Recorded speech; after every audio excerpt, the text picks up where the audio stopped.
Hello my dear student, welcome back to my YouTube channel Subhash study centre. मेरे प्यारे विद्यार्थियों, मैं हूं सुभाष और आप सभी के लिए लेकर के आ चुका हूं यहां पर सामाजिक विज्ञान का मॉडल पेपर। और यह मॉडल पेपर है कक्षा 10 के जितने भी मेरे प्यारे विद्यार्थी 2023 बोर्ड परीक्षा की तैयारी कर रहे हैं, आप सभी के लिए मोस्ट इंपॉर्टेंट होगा। क्योंकि बोर्ड परीक्षा से पहले यानी 2023 में जो आपकी बोर्ड परीक्षा होने वाली है, इस परीक्षा से पहले यूपी बोर्ड के द्वारा प्री बोर्ड परीक्षाएं कराई जाएंगी। इसलिए अब आपको प्री बोर्ड परीक्षा को भी फोकस देना है, क्योंकि प्री बोर्ड परीक्षा के भी अंक तो आपकी बोर्ड परीक्षा में जुड़ेंगे। जी हां, प्री बोर्ड परीक्षा के अंक भी आपकी बोर्ड परीक्षा में जुड़ेंगे, यानी बोर्ड की वेबसाइट पर अपलोड किए जाएंगे।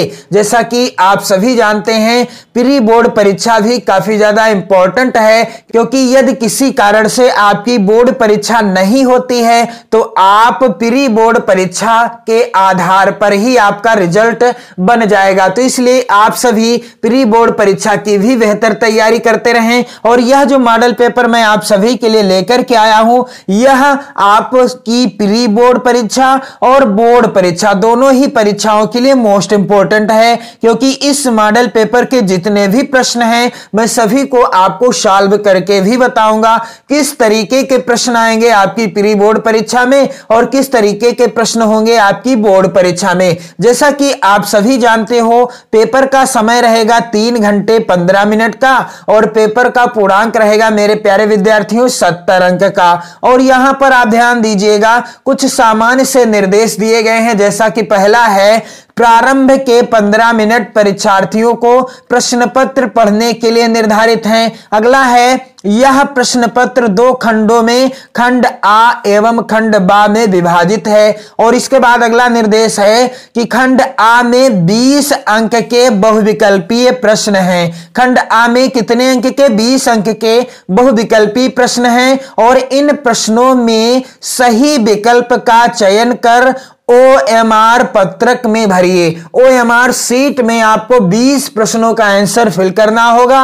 और यहां पर आप देख सकते हैं OMR सीट का नमूना। यहां पर मैं आपको नमूने के तौर पर दिखाना चाहता हूं कि OMR सीट कुछ इसी तरह की होगी। कहां पर क्या भरना है मैंने बता दिया है, आपको वीडियो चैनल की प्लेलिस्ट में मिल जाएगी। और यहां आप देख सकते हैं, यहां से आपको प्रश्नों का आंसर फिल करना है। और इस तरीके से आपको OMR सीट में प्रश्नों का आंसर फिल करना है। कितने प्रश्नों का आंसर? 20 प्रश्नों का आंसर आपको OMR सीट में फिल करना है प्रत्येक विषय में। अगला है, यहां पर आप ध्यान दीजिएगा, खंड बा में खंड बा यहां पर होगा 50 अंकों का है। खंड बा जो है 50 अंकों का है और प्रत्येक खंड के लिए निर्धारित अंक उनके सम्मुख अंकित हैं। तो यहां पर खंड आ में वस्तुनिष्ठ प्रश्न यानी बहुविकल्पी प्रश्न पूछे जाएंगे। 20 प्रश्न होंगे, प्रत्येक प्रश्न 1 अंक का होगा, यानी कुल 20 नंबर यहां से आपको मिलेंगे बहुविकल्पी प्रश्नों से प्रत्येक विषय में। तो यहां पर वेरी इंपॉर्टेंट प्रश्न कौन से हैं इस मॉडल पेपर के, आप इन सभी प्रश्नों को जरूर तैयार कर लेना। मैं आपको इन प्रश्नों का आंसर भी बताता चलूंगा। तो आप वीडियो को सबसे पहले तो शेयर कर दें अपने सभी मित्रों में, और साथ ही आप चैनल के साथ जुड़कर यदि आप चैनल पर नए आए हो तो चैनल को जरूर सब्सक्राइब कर लेना 2023 बोर्ड परीक्षा की बेहतर तैयारी करने के लिए। तो यहां पर पहला प्रश्न है, फ्रांस में गणतंत्र की घोषणा किस वर्ष हुई? पहला विकल्प है 1815 ईस्वी, दूसरा विकल्प है 1830 ईस्वी, तीसरा है 1848 ईस्वी और चौथा है 1871 ईस्वी। तो फ्रांस में गणतंत्र की स्थापना कब हुई? इसका राइट आंसर क्या हो जाएगा? 1848 ईस्वी में फ्रांस में गणतंत्र की स्थापना हुई। कब हुई? 1848 ईस्वी में फ्रांस में गणतंत्र की स्थापना हुई। दूसरा प्रश्न है, जर्मनी का एकीकरण का श्रेय इनमें से किसे दिया जाता है? पहला विकल्प है ऑटो वान बिस्मार्क, दूसरा है काइजर विलियम प्रथम और तीसरा है हिटलर और चौथा है मेतसिनी। तो यहां पर राइट आंसर क्या है कि जर्मनी का एकीकरण का श्रेय इनमें से किसे दिया जाता है? इसका राइट आंसर क्या हो जाएगा मेरे प्यारे विद्यार्थियों? ऑटो वान बिस्मार्क ने जर्मनी का एकीकरण किया था, यानी जर्मनी का एकीकरण का पूरा श्रेय किसे जाता है? ऑटो वान बिस्मार्क को जाता है। तो यहां पर दूसरे प्रश्न का पहला विकल्प सही है। ओएमआर शीट में आपको क्या करना होगा? दूसरे प्रश्न का पहला यानी बी वाला ऑप्शन इस तरीके से आपको गोला काला करना होगा, काले पेन से गोला काला करना होगा। और यहां पर आप ध्यान दीजिएगा, यहां पर का खा गा घा लिखा है, यहां पर आप देख लीजिएगा ए बी और सी और डी इस तरीके से क्योंकि ओएमआर शीट में A B C D 4 option होंगे और पेपर में आपके का खा गा घा या फिर आबा शादा इस तरीके के ऑप्शन दिए रहेंगे। तो इसका आपको कंफ्यूजन नहीं होना चाहिए। तो ऑटो वान बिस्मार्क को जर्मनी का एकीकरण का पूरा श्रेय प्राप्त है। अगला प्रश्न है, सविनय अवज्ञा आंदोलन की शुरुआत किस महत्वपूर्ण घटना के साथ की गई? पहला विकल्प है रॉलेट एक्ट की घोषणा, दूसरा है नमक कानून तोड़कर, तीसरा है साइमन कमीशन के आगमन पर और चौथा है जलियांवाला बाग हत्याकांड। तो सविनय अवज्ञा आंदोलन की शुरुआत किस महत्वपूर्ण घटना के साथ की गई थी? इस प्रश्न का राइट आंसर क्या हो जाएगा मेरे प्यारे विद्यार्थियों? नमक कानून तोड़कर सविनय अवज्ञा आंदोलन की शुरुआत हुई थी। और आप सभी को मैं बताना चाहूंगा कि इस चैप्टर से यानी भारत में राष्ट्रवाद, इस चैप्टर से काफी ज्यादा प्रश्न इंपॉर्टेंट हैं आपकी बोर्ड परीक्षा के लिए, तो आप जरूर तैयार कर लेना। और मैंने जितने भी महत्वपूर्ण चैप्टर्स हैं जो आपकी बोर्ड परीक्षा के लिए मोस्ट इंपॉर्टेंट हैं, जो भी प्रश्न मोस्ट इंपॉर्टेंट हैं, सभी से रिलेटेड वीडियो ऑलरेडी प्रोवाइड करा दिया है। आप चैनल की प्लेलिस्ट के द्वारा तैयारी कर सकते हो 2023 बोर्ड परीक्षा की। अगला प्रश्न है, हिंद स्वराज पुस्तक के लेखक कौन है? यहां पर पहला विकल्प है सरदार पटेल, दूसरा है बाल गंगाधर तिलक, तीसरा है महात्मा गांधी और चौथा विकल्प है सुभाष चंद्र बोस।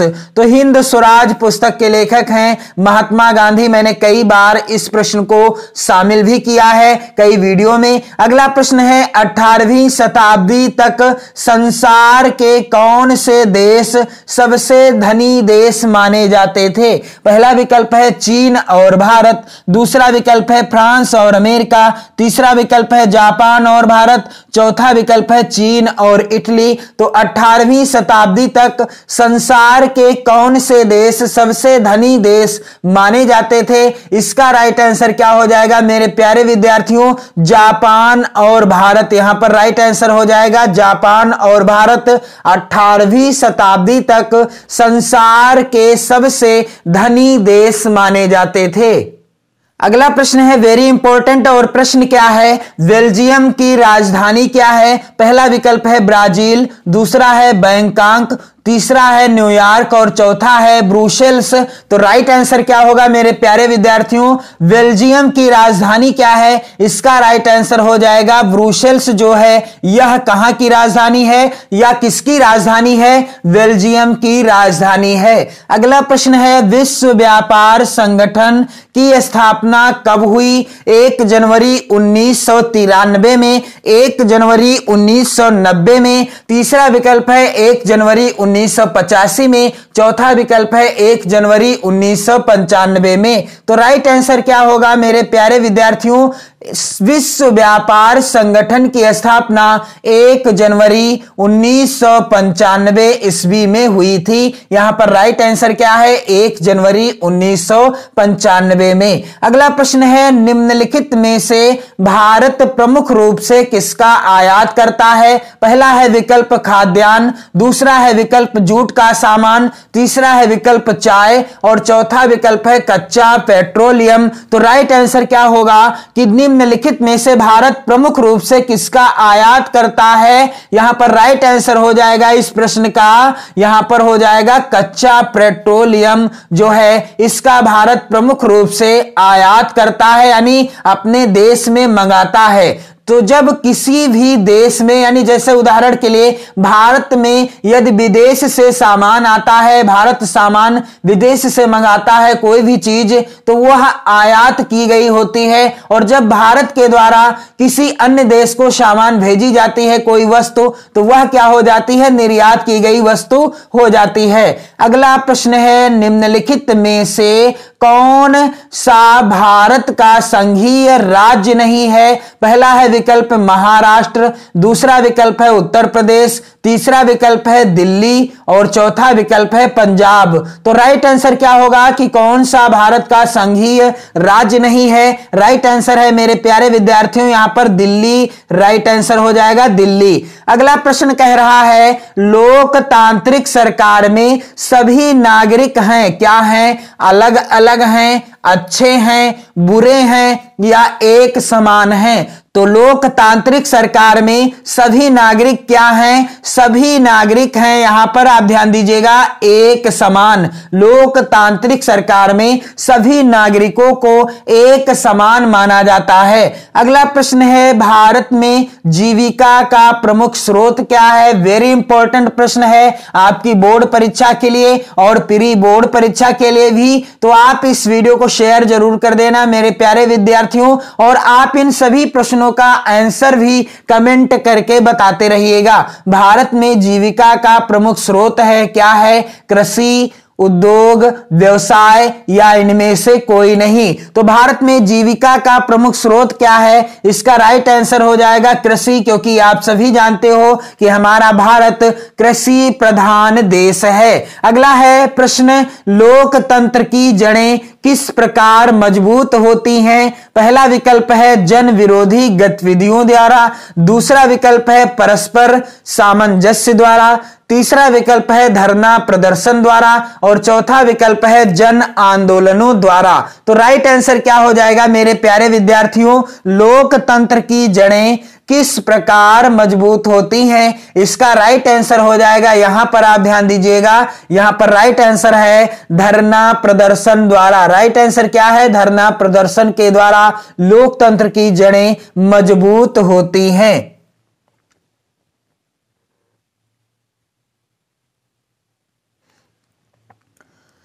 तो यहां पर राइट आंसर क्या हो जाएगा?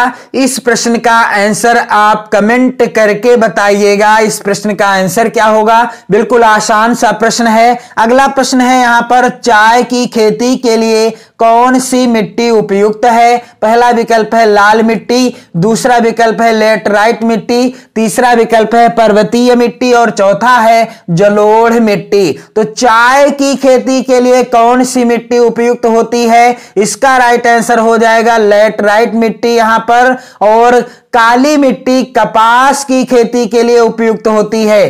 काली मिट्टी जो होती है वह कपास की खेती के लिए उपयुक्त होती है। अगला प्रश्न है, निम्नलिखित में से किस राज्य में सीढ़ीदार खेती की जाती है? पहला विकल्प है पंजाब, दूसरा विकल्प है उत्तराखंड, तीसरा विकल्प है उत्तर प्रदेश, चौथा है हरियाणा। तो किस राज्य में सीढ़ीदार, या प्रश्न में लिखा होता सोपानी खेती तो भी यही होता, सोपानी खेती या सीढ़ीदार खेती किस राज्य में की जाती है? राइट आंसर हो जाएगा यहां पर उत्तराखंड में। यहां पर दूसरा वाला विकल्प सही हो जाएगा।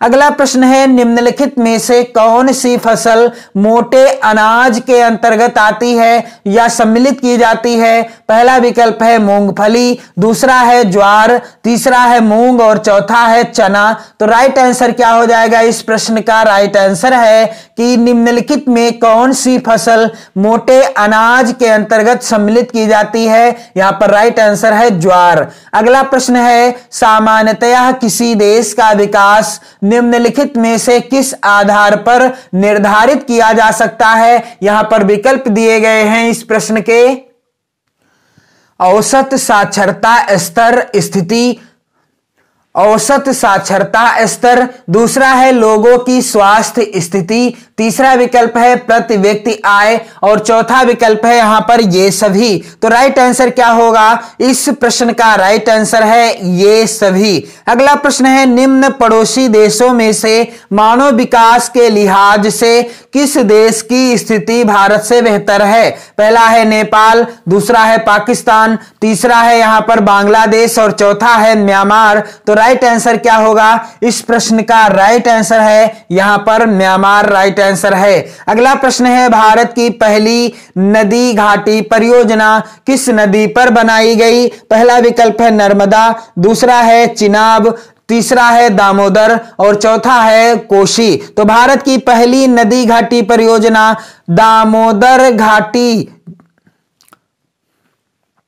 दामोदर नदी पर बनाई गई थी। अगला प्रश्न है सुंदरवन राष्ट्रीय पार्क किस राज्य में स्थित है? तो यहां पर आप ध्यान दीजिएगा, पहला विकल्प है हरियाणा, दूसरा विकल्प है यहां पर मध्य प्रदेश, तीसरा है असम और चौथा है पश्चिम बंगाल।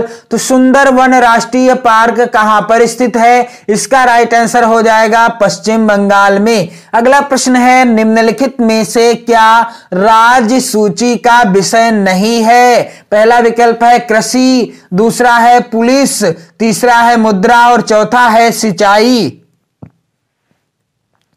तो इसका राइट आंसर क्या होगा कि निम्नलिखित में से क्या राज्य सूची का विषय नहीं है? यहां पर आप ध्यान दीजिएगा, इसका राइट आंसर है मुद्रा। यहां पर क्या हो जाएगा? मुद्रा हो जाएगा। इसके बाद खंडवा जो कि वर्णनात्मक प्रश्न पूछे जाएंगे। इस खंडवा में 50 अंक के प्रश्न आएंगे। खंडवा के अंतर्गत लघु उत्तरीय प्रश्न यहां पर आप ध्यान दीजिएगा, वेरी इंपॉर्टेंट प्रश्न है। ये सभी प्रश्न आप जरूर तैयार कर लेना। ये सभी प्रश्न आपकी बोर्ड परीक्षा 2023 के लिए वेरी इंपॉर्टेंट है। पहला प्रश्न है बाल्कन प्रदेशों में राष्ट्रवादी तनाव क्यों पनपा?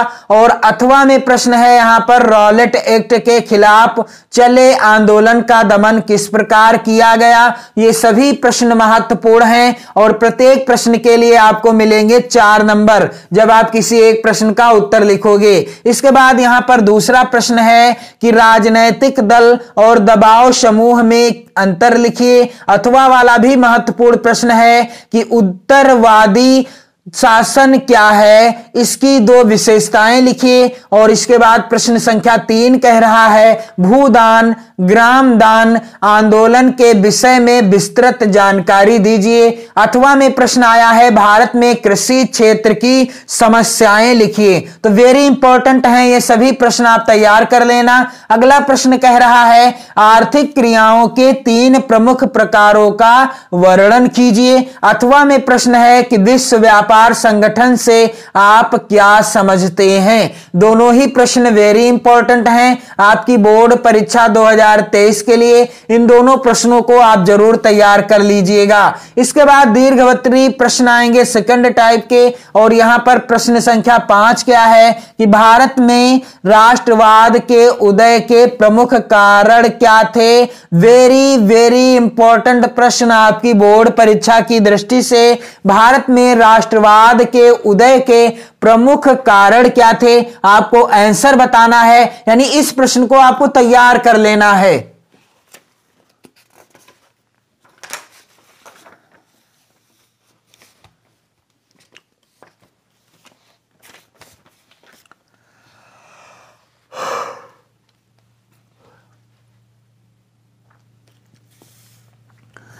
अथवा में प्रश्न वेरी इंपॉर्टेंट है महामंदी के कारणों की व्याख्या करें। प्रश्न संख्या 6 है बहुत ही ज्यादा, प्रश्न संख्या 6 बहुत ही ज्यादा इंपॉर्टेंट है। भारत में संघीय व्यवस्था की प्रमुख विशेषताओं का वर्णन कीजिए। अथवा भारतीय लोकतंत्र के समक्ष क्या चुनौतियां हैं, किन्हीं 3 का वर्णन कीजिए। वेरी इंपॉर्टेंट है यह प्रश्न, आप जरूर तैयार कर लेना 2023 बोर्ड परीक्षा के लिए।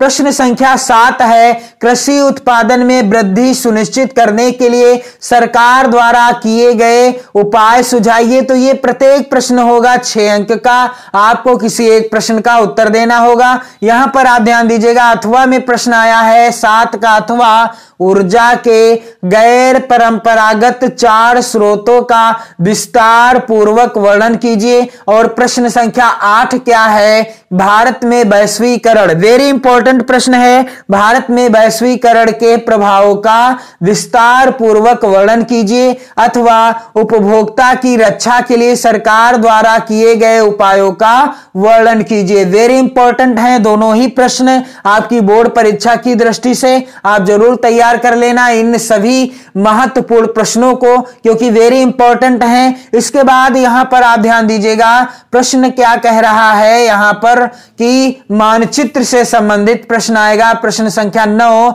यहां पर 9 का के अंतर्गत है, निम्नलिखित स्थानों को भारत के रेखा मानचित्र में, यहां पर चिन्ह भी बना होगा, उस चिन्ह के द्वारा आपको नाम सहित दर्शाना है। सही नाम व सही अंकन के लिए आपको 1/2 + 1/2 अंक मिलेंगे। तो यहां पर वह स्थान जहां 1927 में भारतीय राष्ट्रीय कांग्रेस का अधिवेशन हुआ, आपको मानचित्र मिलेगा और इसी तरह के प्रश्न आएंगे, आपको फिल करना होगा। यहां पर आप ध्यान दीजिएगा, वेरी इंपॉर्टेंट हैं ये सभी प्रश्न। वह स्थान जहां गांधी जी ने किसान सत्याग्रह का बिहार में नेतृत्व किया और वह स्थान जहां से दांडी मार्च शुरू हुआ। चौथा है वह स्थान जहां प्रथम असहयोग आंदोलन हुआ और 5वां है वह स्थान जहां 1929 में भारतीय राष्ट्रीय कांग्रेस का अधिवेशन हुआ।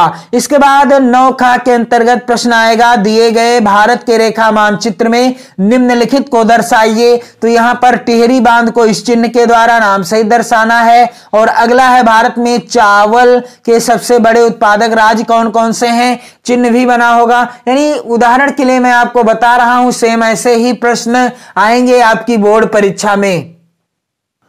इसके बाद तीसरा कह रहा है, कोई एक आणविक ऊर्जा केंद्र को चिन्ह के नाम सहित दर्शाना है। इसके बाद तीसरा है, कोई एक आणविक ऊर्जा केंद्र, यहां पर चिन्ह बना होगा, उसी चिन्ह के द्वारा आपको नाम सहित दर्शाना है। और यहां पर चौथा है, भारत का सबसे अधिक कॉफी उत्पादक राज्य कौन सा है और मुंबई बंदरगाह को चिन्ह के द्वारा नाम सहित दर्शाना है। तो यह था सामाजिक विज्ञान का मॉडल पेपर जो आपकी प्री बोर्ड परीक्षा 2023 के लिए वेरी इंपॉर्टेंट है और बोर्ड परीक्षा 2023 के लिए भी वेरी इंपॉर्टेंट है। वीडियो को जरूर शेयर कर देना अपने सभी मित्रों में और चैनल के साथ जुड़कर 2023 बोर्ड परीक्षा की बेहतर तैयारी करते रहिए, पढ़ते रहिए, स्वस्थ रहिए, मस्त रहिए। जय हिंद।